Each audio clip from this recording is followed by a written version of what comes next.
And I've had to learn to say, shut up, like just knock it off.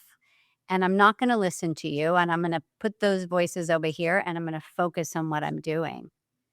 And so because of that, I'm way more focused and I refuse to pay attention to the fear, even though I feel it, but I'm able to move through it on the ground. Step into the world of success with Your Brand Amplified, the ultimate podcast designed to unravel the intricacies of thriving businesses. I'm your host, Annika Jackson, and I'm on a mission to uncover the stories, strategies, and secrets that have propelled entrepreneurs and business leaders to success. What if the very thing that made you a great founder is exactly what's keeping your business from growing? I'm very excited about today's guest, Allison Maslan. You have built and scaled 10 companies across 9 industries. You're a Wall Street Journal bestselling author, a Forbes top 10 women entrepreneurs to watch, and the founder and CEO of Pinnacle Global Network, the largest women-owned mentoring and peer advisory network for 7 to 9 figure CEOs. Congratulations on that. Thank you. You've also shared stages with Richard Branson, Magic Johnson. Your book, Scale or Fail, is endorsed by Damon John and Barbara Corcoran, and you also have been a trapeze artist for 25 years. But here's what I love most about Allison's story today. She didn't just build a methodology in a boardroom. She learned about risk, resilience, and letting go at 30 feet in the air, and then brought those lessons back to the ground and built a framework that's helped over 150,000 founders scale without burning out. We're going to talk about the founder trap, identity shift from operator to visionary CEO, and the moment you have to let go of the bar before you know the other one is there. I'm so excited to dive in. Thank you so much, Allison. Oh, thank you for having me. It was a great intro. Oh, thanks. Well, you obviously have such amazing credentials and such an interesting story. So I want to talk about that, a moment of running over yourself with a car as a turning point. What was happening at that point in your life and business? Because that's such an intriguing thing to share. Yeah, well, I was definitely a mess, that's for sure, or that wouldn't have happened. So that was my first company many years ago, and I started out doing more graphic design and things, and then people just started asking me, "Do you do brochures?" And then it was, "Do you do radio? Do you do television? Do you?" And I had grown up in a very entrepreneurial family, and my father used to tell me, if someone asks you to do something, even if you don't know how to do it, but you think it's worthwhile, just say yes and then figure it out. So that's really how I built that agency, which was great. And I had amazing clients like Ben and Jerry's and Supercuts and Charlotte Russe. And I was learning all along the way, and it was growing really fast, which was great externally. But internally, I had no idea how to scale a business. I didn't know how to delegate. I didn't know how to be a leader. I mean, I had some team members, but I was a total control freak. And my daughter was under 2 years old at the time. And so I didn't know whether I was coming or going. So I'd wake up, and be off to the races and then go to bed at 2 or 3 in the morning working on ad campaigns.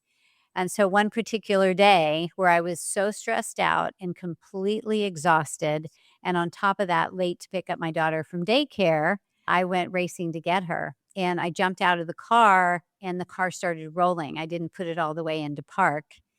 And so the door knocked me down and pulled me underneath my car. And it was a 4,000-pound car. I'm not a big lady. So that wouldn't have mattered anyway, but I think the adrenaline really saved my life. And, whoever was watching over me, that was the wake up call for me, because I almost died from that. It was pretty serious. And I really just looked at my life and said, what the heck are you doing? Like, this is never going to work. And if this is what success is like, then I don't want it. I need to rewrite the rules. And so that was the real turning point for me. We all have those inflection points. Many are not as dramatic as yours, clearly. But the fact that you then had the presence of mind to say, okay, this is not working. This is not what success is going to look like to me. And now, though, you've been able to go on and scale not only your own success in so many different ways, but that of other founders and creators. Well, I think the key is really we all go through challenging times. And that wasn't like my last challenging time ever, but to be able Mm. to just have the awareness to stop and go, okay, what is going wrong here? Why am I in this place? Because we tend to just forge ahead and we're impulsive as business owners and we just are such in a hurry to get to the next thing that we never learn from this amazing lesson that we've been given. And then we just keep recreating it. So luckily, it was loud enough for me there to say, all right, how are CEOs really supposed to lead a company? And what does scale really mean? And so I began to study my clients that had thousands of employees to really see how the CEO, how the founder was operating. They were out building strategic partnerships, acquiring other companies, and they were building a team led company that was really running the day to day of the business. And so that's really where my whole method came from. Yeah, the team-led company, because you did talk about in that first company, you were the bottleneck, and I think that is so true of most organizations. When we start, we are the bottlenecks in our own businesses and in our own business growth. So then what did you do that you had these clients in your graphic company, in your marketing company, you realized that you needed to make a change. You started studying them. And then what was that next point that said, oh, I can not only study this, I can learn from this to build my own businesses in a different way, but I can also teach others to do the same. Yes, I mean, it was really over years. I mean, after that, I built 9 companies. This is my 10th company that I'm running now, and I've been running this company for 17 years. So, there was just each business, I said, "Okay, from the get-go, how do I replace myself? And how can I multiply my growth without trying to clone me?" Because if you are truly wanting to scale your business, but you're still delivering the product or service, it's just not scalable.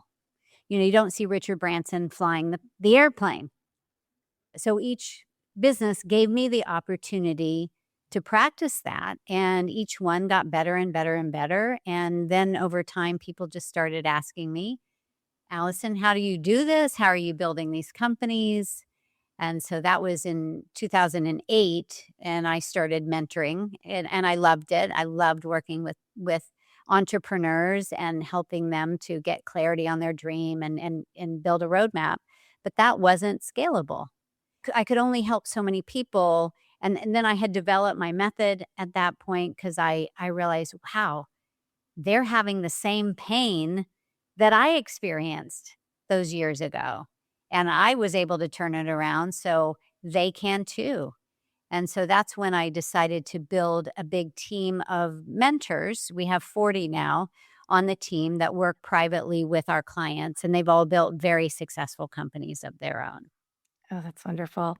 And that is one of the bottlenecks, is what I'm hearing you say, is that you have to be able to replicate yourself, not necessarily replace yourself, but to get that help, get that assistance, train other people when needed. Yes. Yes, your role is to get into a visionary seat of your business so that you're focused on the future and your team is focused on today.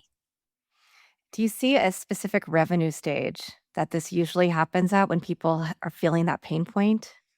I'd say at about 500K in revenue, business owners start to feel stretched. When they get to about 750 in revenue, if you haven't hired somebody by then, like, I don't know, it's tough to sustain. We work with business owners at a million and up, 7 and 8 figure founders, and at that point, they have maybe 10 to 30 employees, something like that. And they're still buried in the weeds of the business, and generally, it's because of habit. Mhm. It's what we're used to doing, but we know what got us here is definitely not going to get us there. Yeah, absolutely. So you mentioned that you have a methodology. Can you talk to us about the Scale It method? But instead of starting with a framework, can you talk to us about a client who shouldn't have been able to scale but was able to by using your methodologies? Absolutely. We have lots of fun stories. One of my favorites is a woman named Constance Wanamaker, and she is an attorney. and she came in at about 2.5 million in revenue, about 35 employees. She was working about 15 hours a day and just like not sleeping, her life full of stress, doing good work in her business, but it just wasn't scalable. She had her hands in everything in the business. And so we worked with her now. She's been working with us for about 4 years. But really, she is not in the day to day of the business anymore. She's been able to acquire other firms. She built a marketing company that actually also supports other law firms. She was named the number one law firm on the Inc. 5000 and has now crossed 100 million in revenue. And so that was actually in like 3.5 years. And so not every story is like that, but it really is. We feel like it's so hard to make the change. Like that's going to be so hard to build the team and I have to have all this money and there's all these objections that come up in our head of why it won't work. But the way that she was operating before was so much harder. It was costing her life. And now she doesn't have to work in the day to day of the business at all. She's got this amazing team. Obviously, she's making a lot more money. And she didn't really have access to that. But we helped her to see it's not about the resources, it's about how creative and resourceful that you are. Wow. And that is a mindset shift. It is. Yeah, it's 99% mindset, 1% strategy. You actually have to implement the strategy and you have to be willing to step out into the unknown. So let's talk about that framework that you realized was the driver for change in not only your businesses, but in these businesses that you assist.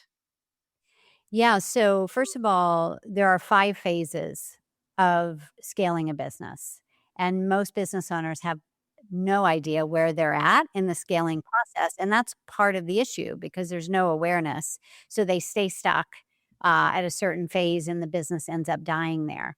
So first we wanna diagnose, okay, what phase are they in? And the goal is to get them to phase 5. And phase 5 is the visionary role. Now you have a total founder independent company and you can make choices. You can move to the chairman of the board and bring on a CEO. You can stay on, scale it further, or you can sell it or pass it on to your kids. But the big deal is that now the company is worth a lot more because people don't want to buy a company if they know that the minute that the founder leaves that the business is going to tank. So what we want to do is diagnose, are they in 1, 2, 3, 4, what phase they're in, and a lot of them that come to us are in phase 3, we call the ringleader.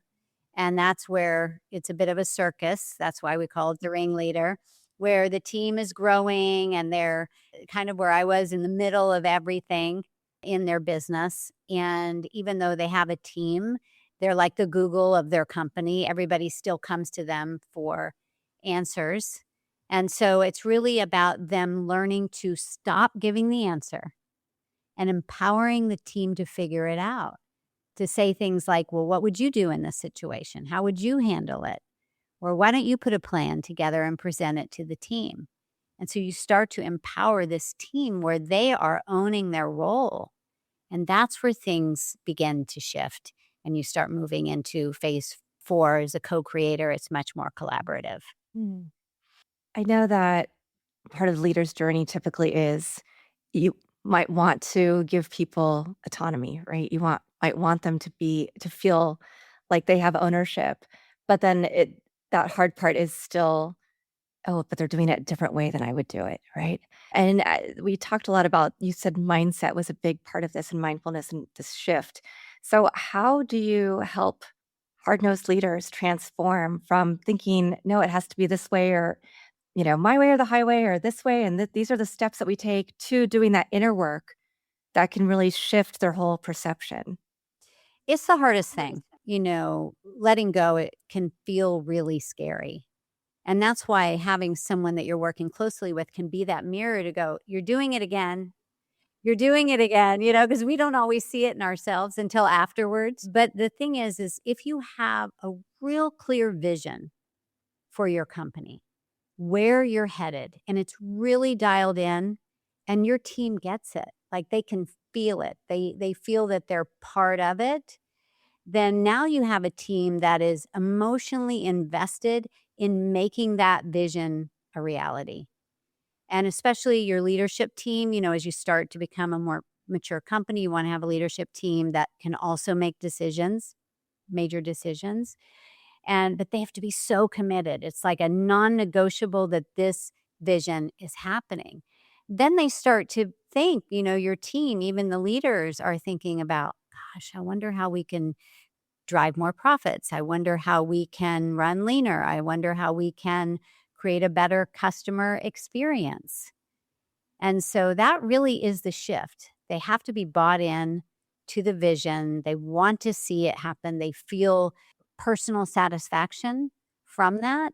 And that's really your role as the leader of your company is to get everybody bought in on your vision. That is your number one role. I'd love to hear a little bit about some of the companies that you had in between the first company and what you're doing now, and scaling them, what industries they were in. Because I think one important thing for people who are listening to think about is it doesn't have to be specific types of industries that can use this methodology and that can find more success.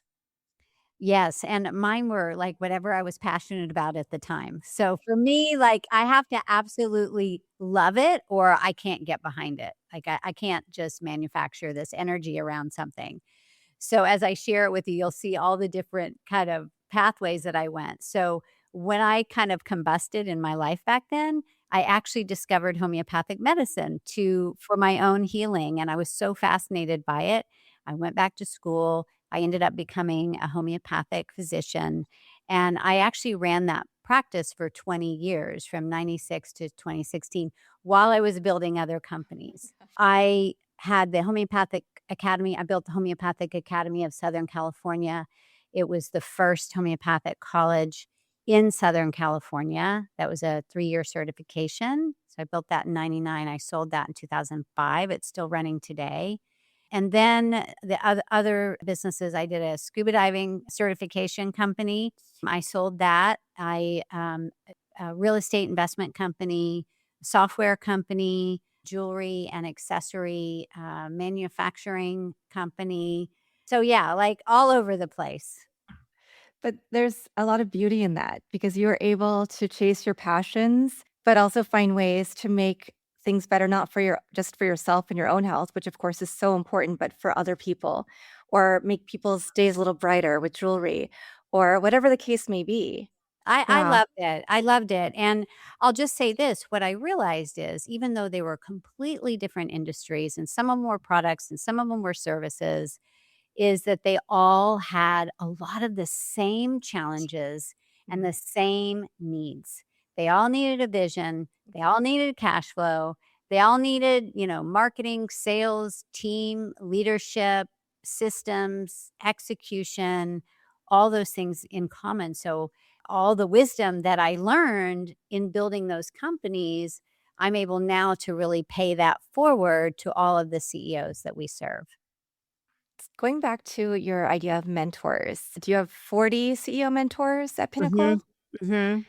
What is the difference that you've seen between a founder who can make the visionary CEO transition and one who can't? Because I think we often hear this term visionary CEO, but it often is probably misnomered. Yeah, so the mentors on our team have come from all different backgrounds. And the requirement is that they have built a very successful company, multi-million dollar company. Most of them have had exits, acquisitions. We have, one that's taken 10 companies over 100 million and had 3 IPOs. So like really so much experience, but what they have all in common is that they really want to give back. As one of our mentors, Tammy Moore, said, it's going from successful to significant. So really wanting to make an impact, which is a beautiful thing. But and some of them are still running companies but they're totally founder independent companies, like they're in the visionary role. I would say that it's just really hard to do this on your own. And for myself, I'm in a mastermind. I still have a mentor myself, and I've been in business over 40 years. but you're just so close to it that you don't see that you're in the way. You don't see that you're in the way from your team really stepping up, or that you're when you jump in every time you're telling your team, unconsciously that you don't trust them. And so you need somebody that's kind of on your case, in a loving way, but hey, you're the problem. And so it really is super helpful to do that because, when you move into that visionary role, you still need to have the right structure in place. You need to have those right metrics so that even though you're not on that meeting or you're not really a part of that department anymore, you know at all times where they're at. And I think this is, again, that control issue of having to transition from being the operator and being involved in all pieces and running all the meetings into being the visionary leader. I'm sure there's some grieving that happens in that process. Would you say there's one or two things that you see people have to grieve the most when they're making that transition? Yeah, it is a strange position to be in for some people. We often hear, "I don't know what to do with myself," because they're so used to being so busy and putting out fires. But we help them to see that, well, you can actually scale the company further now because you can really have the space to get creative. Let's look at an acquisition, let's look at other revenue streams. You just don't have to actually implement them. I my husband and I live in Mexico 5 months of the year, and so that has given me the opportunity to fully step away, and I just wrote my next book, and I would not have been able to do that if I was in the weeds of the day to day. I get more ideas to bring back to our team and our community, and so it really just will help you actually grow faster because you have the headspace to take you there. Mm. Well, you just mentioned new book. So let's talk about Scale or Fail, what it was like to that process of writing a book and having it become a bestseller. And then what is the next book that we can look Yeah, forward to? I know. I'm excited. So, Scale or Fail is, I'm really proud of that book. That came out in the beginning of 2019. And really, it encapsulates the scale it method and everything that I've learned along the way. So that was definitely like birthing a baby that I was carrying for a long time. And so many entrepreneurs have been able to use that book as a guide to help them see that they are in the way, and it helps them to build the scalable model and the steps they need to do to replace themselves in the business. So I'm still really proud of that book. I think that, as far as writing a book is one of the best things that a founder can do. If you can sit your butt down and actually get it out, it's probably one of the most valuable things that you can do for your business. Mm. And what do we have to look forward to with the next book? Yeah, so the next book is coming out in 27, so stay tuned for that, Mm. and it's called Infinite Scale: The CEO's Guide for Fusing Strategy and Energy Oh, for Exponential Growth. So it's like Harvard Review meets Joe Dispenza, basically. So yeah. It's what the business world needs now. I mean, I think it's particularly your background in holistic health and as an entrepreneur and multiple time successful business founder and exiter, you have that expertise that is that sweet spot because especially as the world, we have so much technology. And there's always been technology and there's always been technological revolutions. Now we have the AI revolution. And I see so many people wanting to get back to humanity. And I think we have to have that spirituality. It's not woo woo because it is also scientifically backed, but with that business acumen to have successful businesses, not just now, but in the future. yeah, I mean, here's the thing. We are made of energy and we're just surrounded with energy. So why don't we mobilize it to help us get where we want to go faster and easier? Mm. And so this is really based on the work that I've been doing over the years, and it's a practice that I do every single day. Mm. And it is amazing what has transpired. It's like my home in Mexico. It's how I attracted my husband, and we're celebrating 20 years of marriage this year, this Congratulations. summer. So many incredible things, and it's something that I've been teaching to our community and they love it, but I haven't really put it out into the world, so I'm excited to do that. I think it's much needed for sure. Yeah. Wow. It sounds amazing, and I'll have to have you back on when it releases so that we can talk about a Yes, book specifically. I would love to. Yeah, amazing. I wanna talk a little bit about the trapeze artist in the boardroom. You've been a trapeze artist, which is amazing, for 25 years. That takes it beyond hobby into a practice. What has that practice taught you about leading a business that you don't think you would have learned from being in the boardroom? Oh my gosh, so much. For sure, it is the persistence, even when you don't feel like it. And, climbing that ladder, that 40-foot ladder, you're making a decision every time you climb. And it's the same thing in business, right? Every day you're making that decision towards your vision. And, you can't be up there wishy washy. You can't be, well, let's give it a try. No, you need to be all in. And Mhm. it's like when you're skiing down the mountain, you gotta have your body forward, and because otherwise, if you're wonky, you're gonna fall.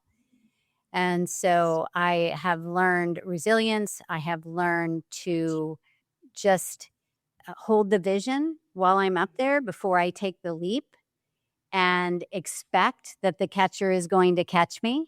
Just the same way I do in business, I've got to hold that vision and I've got to expect that it's going to happen. But I'd say the biggest thing for me, and I still practice this, is because sometimes I get up there and my brain will be running amok and it might be saying things like, "What do you think you're doing? Are you sure today's the right day? I mean, what if something breaks? What if you fall on your head?" I mean, it's just how the brain works. And I've had to learn to say, "Shut up." Like, just knock it off. And I'm not going to listen to you. And I'm going to put those voices over here and I'm going to focus on what I'm doing. And so, because of that, I'm way more focused and I refuse to pay attention to the fear, even though I feel it, but I'm able to move through it on the ground. There are a lot of lessons for all of us in that, even if we don't aspire to or are afraid of becoming a trapeze artist.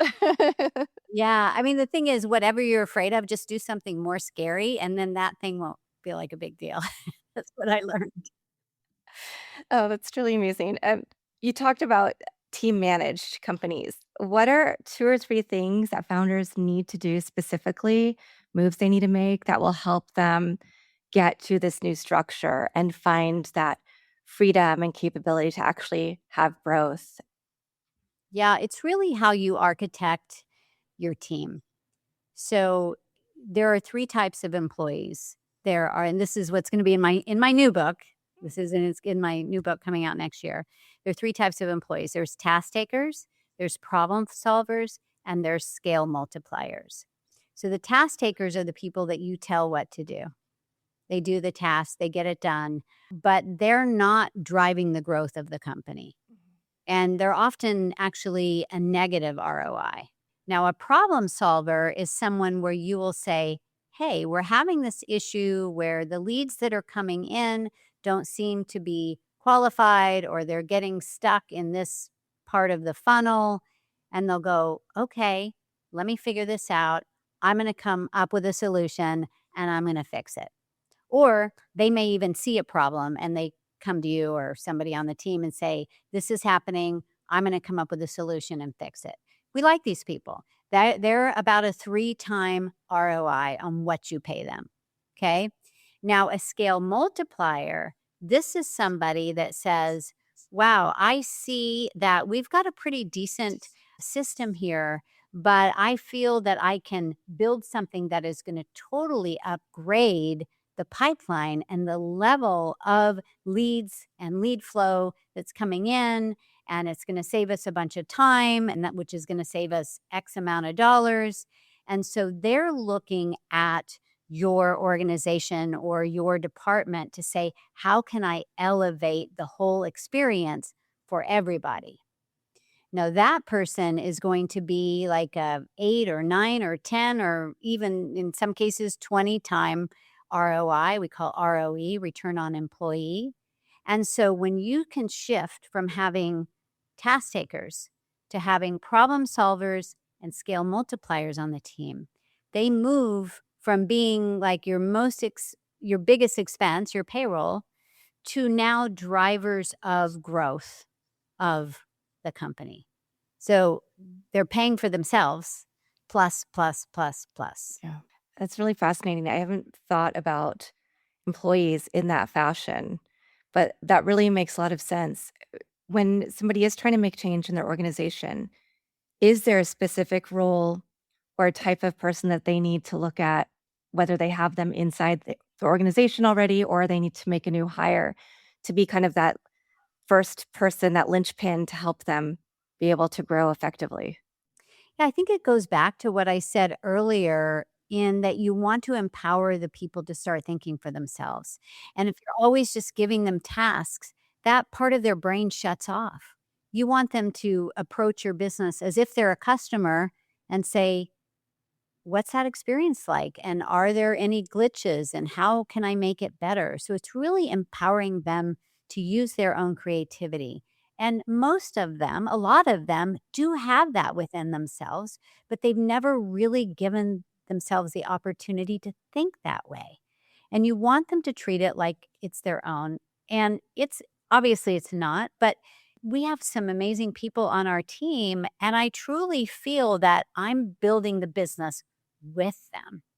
And it's just so much more fun and so much more satisfying. Yeah. And I imagine part of that is also the values that you bring to your organization and that the organization espouses. You have to make sure people are truly mission aligned and value aligned so that you can trust them with this growth. It's everything. I mean, trust is everything. And it's also not just for me, but for the team. People want to know that you've got their back. And if you're keeping someone on the team that is not trustworthy or that doesn't pull their weight or that brings a lot of drama inside of the company, the message that you're giving the rest of the team is it doesn't matter. And you kind of lose your reputation and respect from the rest of the team. So, as hard as that is, that rule of hire slowly, fire fast is super important. Let's talk about building Pinnacle Global Network.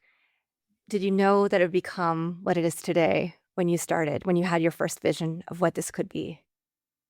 Not really. I mean, I would like to say that I did, but I knew that I really enjoyed helping these entrepreneurs. I knew that I was given a gift growing up in a very entrepreneurial family. Like this is how my father and I communicated together. That was his love language, and so I felt that to be able to help these people, that there was such a ripple effect, and that really was my focus.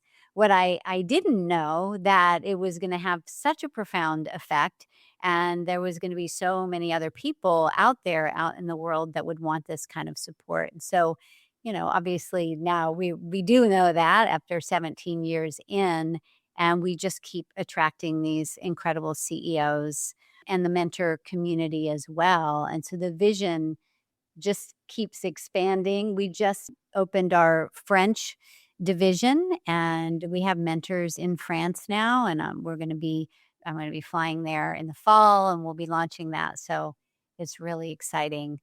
But I think that one of the most rewarding things is when we get these business owners together and they feel like, "Oh my gosh, these people get me. I'm not alone," and that my dreams are valuable because most of them have been told by the people around them that they're crazy and why are they doing this and why are they working so hard? But we're like, "Yeah, we get it."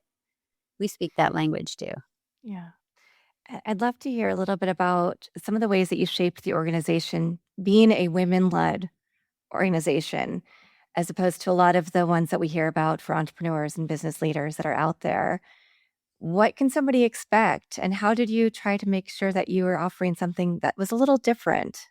Yeah, I think for me, it was more about what did I feel an entrepreneur needed truly to create success? After I had that implosion in my business all those years ago, I got a mentor. I invested in a mentor, even though, like, at that point, I had walked away from the business. I didn't have any money, but I knew that I wanted to take the toll road. I knew that I didn't want to repeat what had happened to me. And so that really was the impetus in building this mentor team. Most of the communities that are in our space, and I'm friends, I know a lot of these people, and we support one another, and they have incredible communities out there. It's really wonderful. But they don't have the type of mentor team that we have, or the type of, method, having a methodology. And I felt like those 2 things were really critical if we were truly wanting to help them scale their business, and that's really what people come to us for. And as a CEO, what can somebody expect when they are accepted in a membership in your organization? Yeah, well, they can expect that they can just be themselves. They don't have to put on airs. This is not a cliquey environment. It's not we're not looking for people to try to impress themselves or others. It's really they can let their shoulders down. They've been carrying a lot, and they can lean on us. And we're going to put our brain trust on their business, and we're going to open up the hood. We're gonna see all the stuff, maybe some stuff you might feel embarrassed about or whatever. It doesn't matter. We've all been there before. And, we're gonna get to the core of the issue, and then we're gonna help you get super clear on your vision, and we're gonna expand what that vision is. Like, when Constance came to us, she thought, "Well, okay, 5,000,000, that would be my vision." And first we said, "That's not really," the money is, you wanna have a metric, but that's not the vision. What is that real reason that you're doing this, and what does it look like? And so helping her to expand to Mhm. 100,000,000, So we help people really think much, much bigger. And then through our methodology and our platform and all of our tools and everything, we help them reverse engineer that to make that vision a reality. And we walk them through the whole process and the ups and downs and things that happen along the way. I know that you have a variety of businesses and owners that you work with. Is there any sweet spot that you find that you love to work with or that your mentors love to work with? Yeah, that's such a great question. But honestly, what I love is that it's such an eclectic mix. And, Harvard did a study that showed when business owners come together from different industries and different business models, they actually, by brainstorming together, they move forward faster. Because let's say someone in the beauty industry learns from the import company how to develop their own products and, hair dryer or whatever. And maybe the import company learns from the beauty company how to have better customer service. They all can learn from one another. But we have people with like the unique widget that makes the conveyor belt go, to health industry, to bridal brick and mortar chains, just totally across the gamut. In fact, one of our business owners, he has a company that developed this parachute that hooks onto Cessna, private planes. And so if the plane is about to crash, the parachute goes up and brings the airplane down safely and saves lives. In fact, they just saved a plane that was crashing in Northern California with their parachute. So, like, to me, that's what I love, is just the ingenuity and the creativity of these people. They blow me away. Yeah. I got chills when you were sharing that. And I love the variety of studies that and different clients that you've shared with us so far. Is there another favorite story that you have that you'd love to share with us? Yeah, there was a gentleman named Marshall who came to us, who's in a similar situation that Constance was in. In fact, a lot of people come to us in that, their hair is on fire, they haven't taken a vacation in years, and that really was where Marshall, he had his hands in every area of the business. And he kind of took pride in that when he told me, and I was like, "Well, Marshall, we're going to extricate you from the day to day." And I'll never forget, because he just kinda laughed at me like, "Ha, ha, ha, ha, that's never gonna happen." And so what proceeded to happen in the next few years is that he went from, 60, 80-hour weeks to attending one meeting a week, to attending one meeting every 2 weeks, to giving away his office. And his scale strategy was acquisition, so he was able to acquire over 35 companies that didn't depend on him, and he actually recently sold his company, sold for over 9 figures, and he's actually one of the mentors on our team, and he is amazing, but he gets to spend time with his wife and his grandkids now. They have an RV, they travel all over, and so, just lots of incredible stories like that, and, I think the another thing that separates us is that we're not the kind of organization where we're, like, just hustle, hustle, hustle, like, I just feel like that's the old guard, and it's not sustainable, and that's where people get sick, it's where they get, relationship issues and divorce. It really is having a team managed company is also smart for the CEO because if you don't fill your cup, you're just you won't have your health. And so what I love, we always say scaling businesses and transforming lives. And so it's about the being the whole leader. So we have a workshop going on right now in Sedona, and it's a whole personal growth thing for the leaders too, and just really going deep and letting go of the things that are not serving them anymore. And I think doing that kind of deep work and just resting and having fun and, taking the summer in Italy or whatever it is that you've always wanted to do, let's set your company up so that you can have the time with the people that you love.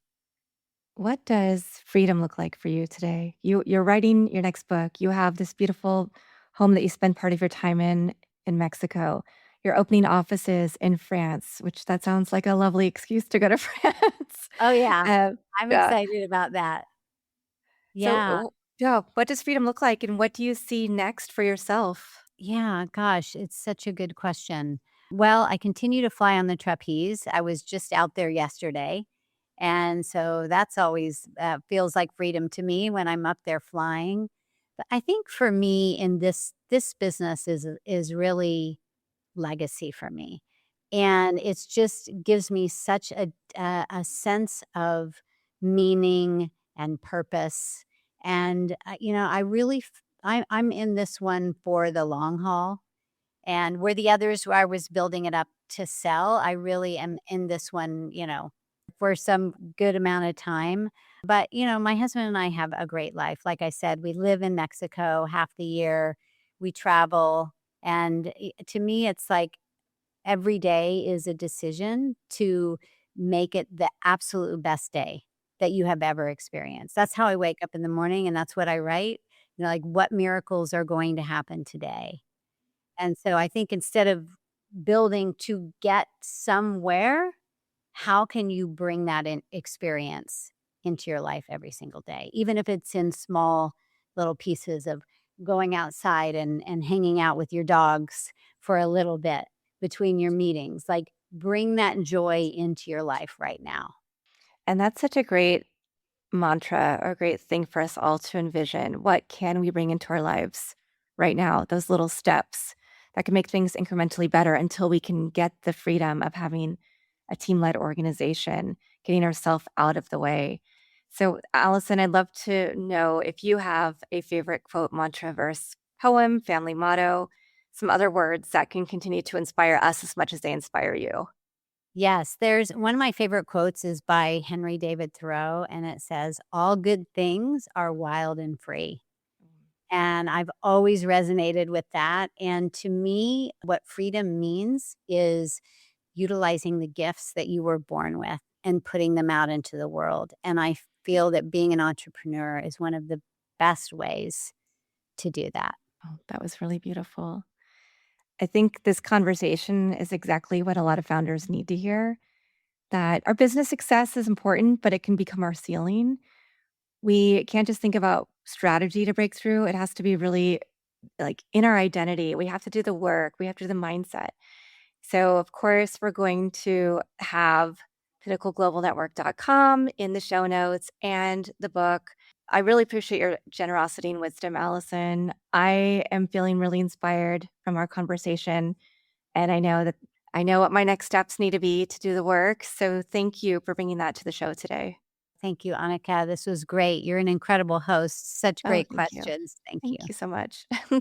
And everybody who's listening, do the work, get the book, think about what your next steps are in your business to make sure that you're not just living to work, but you're really working the little bit you need to, and that you're getting that team-led organization. Put all these things in your mind so they're front of mind, they're foremost in how you're going to continue designing your businesses moving forward.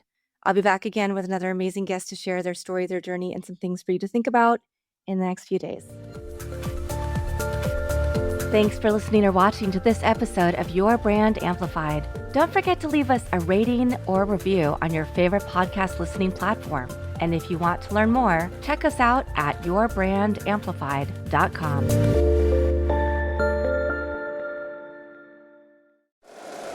If you like the show, please take a moment to rate, review, and subscribe. It really does help the show to grow. Thank you for listening.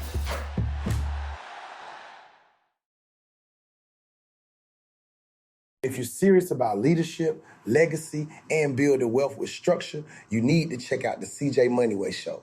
Hosted by CJ Moneyway, this podcast features powerful conversations with entrepreneurs, doctors, strategists, and global thought leaders who break down what it really takes to win without losing your integrity. This isn't surface motivation. It's discipline, clarity, execution. If you're ready to think bigger, build smarter, and lead with intention, tap into the CJ Moneyway Show, available wherever you get your podcasts.